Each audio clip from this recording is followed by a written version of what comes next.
बोलो माता लक्ष्मी की जय। कार्तिक कृष्ण पक्ष की त्रयोदशी तिथि के दिन धनतेरस का पर्व पूरी श्रद्धा व विश्वास के साथ मनाया जाता है। धनवंतरी के अलावा इस दिन देवी लक्ष्मी और धन के देवता कुबेर की भी पूजा करने की मान्यता है। इस दिन को मनाने के पीछे धनवंतरी के जन्म लेने की कथा के अलावा इसके बारे में एक दूसरी कहानी भी प्रचलित है। कहा जाता है कि एक समय भगवान विष्णु मृत्युलोक में विचरण करने के लिए आ रहे थे, तब लक्ष्मी जी ने भी उनसे साथ चलने का आग्रह किया। तब विष्णु जी ने कहा कि यदि मैं जो बात कहूँ तुम अगर वैसा ही मानो तो फिर चलो। तब लक्ष्मी जी उनकी बात मान गईं और भगवान विष्णु के साथ भूमंडल पर आ गईं। कुछ देर बाद एक जगह पर पहुंचकर भगवान विष्णु ने लक्ष्मी जी से कहा कि जब तक मैं न आऊं तुम यहाँ ठहरो। मैं दक्षिण दिशा की ओर जा रहा हूँ, तुम उधर मत आना। विष्णु जी के जाने पर लक्ष्मी के मन में कौतूहल जागा कि आखिर दक्षिण दिशा में ऐसा क्या रहस्य है जो मुझे मना किया गया है, और भगवान स्वयं चले गए। लक्ष्मी जी से रहा न गया और जैसे ही भगवान आगे बढ़े लक्ष्मी भी पीछे पीछे चल पड़ी। कुछ ही आगे जाने पर उन्हें सरसों का एक खेत दिखाई दिया जिसमें खूब फूल लगे थे। सरसों की शोभा देखकर वह मंत्रमुग्ध हो गईं और फूल तोड़कर अपना श्रृंगार करने के बाद आगे बढ़ी। आगे जाने पर एक गन्ने के खेत से लक्ष्मी जी गन्ने तोड़कर रस चूसने लगी।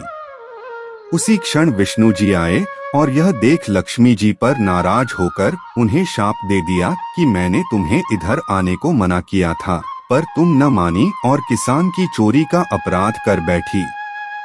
अब तुम इस अपराध के जुर्म में इस किसान की 12 वर्ष तक सेवा करो। ऐसा कहकर भगवान उन्हें छोड़कर क्षीरसागर चले गए। तब लक्ष्मी जी उस गरीब किसान के घर रहने लगी।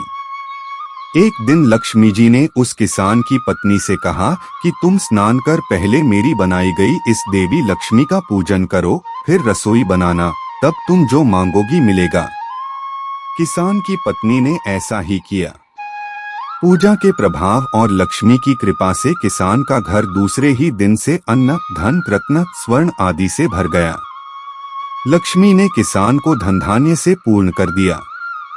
किसान के 12 वर्ष बड़े आनंद से कट गए। फिर 12 वर्ष के बाद लक्ष्मी जी जाने के लिए तैयार हुई। विष्णु जी लक्ष्मी जी को लेने आए तो किसान ने उन्हें भेजने से इनकार कर दिया।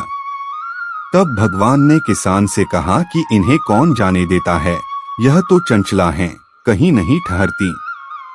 इनको बड़े बड़े नहीं रोक सके। इनको मेरा शाप था, इसलिए 12 वर्ष से तुम्हारी सेवा कर रही थी। तुम्हारी 12 वर्ष सेवा का समय पूरा हो चुका है।